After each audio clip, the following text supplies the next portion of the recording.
Role है। नमस्कार, आप जुड़ चुके हैं खबर 24 आवर के साथ और इस वक्त मैं राजेंद्र नगर में मौजूद हूं। जी हां, हमारे साथ एक छोटा बच्चा यहां पर बैठा है जिनका नाम सैयद मोहम्मद अरहान है, जो कि द चेरी किड स्कूल से पढ़ते हैं और अब उन्होंने 7th क्लास में यहां टॉप किया है। बहुत बड़े गर्व की बात है, आपने टॉप किया है और आपको कैसा लग रहा है? बहुत ही अच्छा लग रहा है, खुशी हो रही है, पेरेंट्स प्राउड है और क्या बोलूं। जब एग्जाम दिए थे कितनी मेहनत लगी, क्या लग रहा था कि टॉप कर जाओगे? मतलब बहुत सारे कॉम्पिटिशन्स हैं, मेरे दोस्त हैं वो भी बहुत अच्छे हैं पढ़ाई करने में। और जब पढ़ रहा था तो जब भी लग रहा था जितना पढ़ रहा था कि कम है, तो रात को 3-2 बजे जितना हो सक रहा था उतनी रात को, मतलब वो अपनी नींद को सैक्रिफाइस करके जितना हो सके रिविजन उतना पढ़ रहा था। अच्छा, जब स्कूल में ये बात पता चली तो टीचर्स वगैरह ने किस तरीके से सराहा आपको? मतलब जब उन्हें पता चला तो वो भी बहुत प्राउड थे कि मतलब उनकी मेहनत जो है वो रंग ला रही है, और कि उन्हें बहुत गर्व था कि वो हर इंसान जो मिल रहा था वो सब कंग्रेचुलेशंस और ऐसे ही बोल रहे थे। स्कूल के जो दोस्त थे सहपाठी, क्या उन्होंने भी कुछ कहा आपको?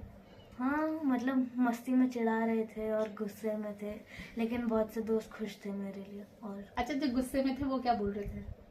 कह रहे थे कि चीटिंग करके आए हो। मैंने कहा कि कैसे चीटिंग करता, तो मेरे साथ तो कोई दोस्त भी नहीं बैठा था, हम सबको अलग क्लासेस में बैठाया जाता है। अच्छा, आपने जो टॉप किया, ये पहली बार टॉप रहा है आपका, है ना? नहीं, पहली बार किया है आपने, तो फिर? मेरे मतलब हमेशा ही टॉप करता। अच्छा, देखिए बहुत बड़ी बात है कि हमेशा ये टॉपर्स रहते हैं और जहन की बात है, जहनी तौर पे देखिए इनका जहन काफी अच्छा है। आप देख रहे हैं कि बहुत अच्छे हमारे सवालों के जवाब भी यहाँ दे रहे हैं। लेकिन कितनी बार टॉप किया है आपने?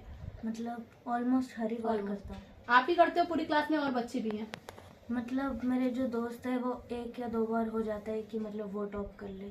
जो मेरा बेस्ट फ्रेंड है आर्थव बसनेत, वो बहुत बार होता है कि मेरी जगह टॉप कर लेता है, लेकिन नॉर्मली तो मैं ही होता हूँ। अच्छा, जैसे लगातार टॉप करे जा रहे हो आप, आगे क्या मतलब सोचा है अपने फ्यूचर के बारे में? क्या कोई एम रहा है अभी? हाँ, मतलब मुझे ड्राइंग करना बहुत पसंद है, तो मेरा मतलब मन है कि मैं एक आर्टिस्ट बन सकूँ। आर्टिस्ट। अच्छा, सब्जेक्ट कौन कौन से थे आपके पास अभी जब आप 7th क्लास में थे? बहुत सारे थे, जैसे एसएसटी था, साइंस था, बायोलॉजी और मैथ्स था, और ज़्यादा मतलब ऐसे हार्ड सब्जेक्ट्स नहीं थे, लेकिन नॉर्मल सब्जेक्ट्स। तो सब में हाईएस्ट मार्क्स आए हैं आपके इस टाइम? ऑलमोस्ट, मतलब हिंदी में था और एक मैथ्स में था, उसमें मेरे 1-2 दोस्त हैं वो टॉप आए थे, लेकिन बाकी सब में मैं ही था। अच्छा, क्या स्कूल की तरफ से आपको कुछ सम्मानित किया गया है अभी? अभी तक तो नहीं। चलिए, ये तो प्रश्न हो गए स्कूल से जुड़े, लेकिन अभी आपने फैमिली की बात करी, फैमिली खुश हो रही है तो आपको तो डबल खुशी हो रही होगी इससे ज्यादा। हाँ, मतलब खुशी हो रही है, लेकिन जो जैसे हिंदी और मैथ्स इनमें अच्छे मार्क्स नहीं आए, तो मेरी जैसे बहन है वो बहुत मुझे मदद करती है मैथ्स में, तो उनको भी थोड़ा सा था कि और अच्छे मार्क्स आ सकते थे, और मुझे भी था कि मतलब मैथ्स और इनमें सेटिस्फैक्शन नहीं थी थोड़ी। क्या आप ट्यूशन पढ़ते थे? ट्यूशन पढ़ नहीं, के? मैं सेल्फ स्टडी करता हूँ, देखिए, मैं ट्यूशन को। अच्छा, उम्र क्या हो गई आपकी? मेरी 13 ईयर्स हो गई है। देखिए, 13 साल की उम्र में खुद से सेल्फ स्टडी करना बहुत बड़ी बात है। लगभग कितने घंटे पढ़ाई होती होगी? 8-9 घंटे। क्या आपको कभी ऐसा हुआ मैं बहुत बोर फील हो रहा हूँ, मैं नहीं पढ़ता, या कभी पढ़ाई छोड़ने का मन कर रहा हो ऐसा बीच बीच में? नहीं, ऐसा नॉर्मली तो नहीं होता अगर मैं पढ़ने बैठ जाऊँ, लेकिन अगर होता है तो मैं 15 मिनट का ब्रेक ले लेता हूँ, उसके बाद फिर मतलब मैं अगर समझ के पढ़ता हूँ तो मज़ा आता है, तो इस वजह से मुझे पता नहीं चलता टाइम का। अच्छा, फेवरेट सब्जेक्ट कौन सा है? फेवरेट सब्जेक्ट मेरा एसएसटी और साइंस। अच्छा, पीछे से क्या किसी ने पुश किया आपको, कभी कोई आपका इंस्पिरेशन रहा हो? मतलब मेरी बहन ही है मेरी इंस्पिरेशन, वो भी बचपन में अपनी क्लास की टॉपर थी, तो उन्हीं से मैंने इंस्पिरेशन ली कि फर्स्ट आना कितना ज़रूरी है और कितना अच्छा फील होता है। चलिए, बहुत शुक्रिया हमसे बात करने के लिए। अच्छा, एक सवाल और मेरा, आप 13 साल के हो लेकिन और भी बच्चे हैं जो कई बार मेहनत तो करते हैं लेकिन पीछे रह जाते हैं, तो कौन सी ऐसी सफलता की कुंजी है जो आपके पास है उनके पास नहीं? वो मेहनत करते हैं लेकिन वो कई बार रह जाते हैं। मतलब जो बात सच है, जो मुझे अंदर से फीलिंग आती है कि वो लोग, क्या होता है जब नॉर्मल क्लास रिवीजन टेस्ट होते हैं तो उनको लगता है कि ये तो एक छोटी सी बात है, तो इसमें अगर कुछ ना भी पढ़े तो भी सही रहता है, लेकिन मैं जो है हर टेस्ट के लिए बहुत ढंग से पढ़ता हूँ ताकि मुझे हर चीज़ याद रहे।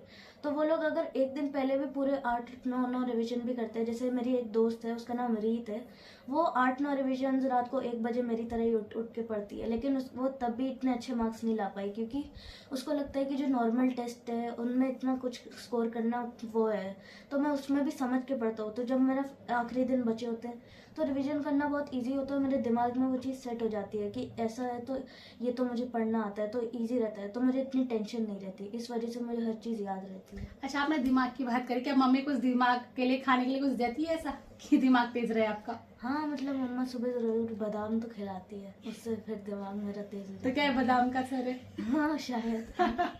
अच्छा चलिए, एक चीज और, अब जैसे घर वाले हैं, अब आप सफलता भी हासिल कर चुके, टॉपर्स भी रहे हैं, तो स्कूल के लिए, बच्चों के लिए और पेरेंट्स के लिए क्या कुछ कहना चाहेंगे अपनी तरफ से?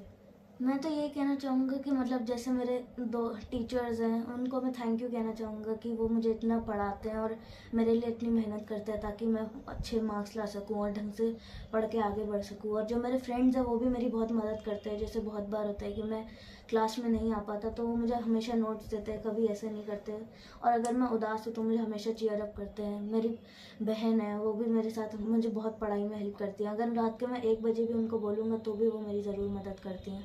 और मेरी जो मम्मा है और वो, ये मेरी बहुत टेक केयर करते हैं। मतलब इतना अच्छा केयर कोई नहीं कर सकता मेरी जितनी मम्मा और पापा करते हैं। मुझे अगर कुछ भी चाहिए होता है तो वो हमेशा कहते हैं कि अगर अभी नहीं है तो 1 या 2 दिन में दिला ही देते हैं। चलिए, बहुत अच्छा लगा आपसे बात करके। तो ये थे हमारे साथ सैयद मोहम्मद, जिन्होंने कि टॉप किया है, कई बार वो टॉप कर चुके हैं। उन्होंने बताया कि उन्होंने किस तरीके से स्टडी की, किस तरीके से मेहनत की और कितने घंटों उन्होंने पढ़ाई की। हालांकि एक चीज उन्होंने बोली है, कुछ बच्चे इसलिए भी पीछे रह जाते हैं कि वो रीजन जो टेस्ट होते हैं वो नहीं दे पाते या उनको नहीं क्वालिफाई कर पाते। तो ये भी कहीं ना कहीं कारण है बच्चों के पीछे रहने का। वहीं साथ साथ जो है, उन्होंने अपनी फैमिली को और टीचर्स को और दोस्तों का भी यहाँ पर बखूबी तरीके से धन्यवाद किया है। तो जितने भी पढ़ने वाले बच्चे हैं वो इस वीडियो को जरूर देखें और इनसे जो है सीख ले कि किस तरीके से जो है मेहनत करके कुछ भी जो है हासिल किया जा सकता है।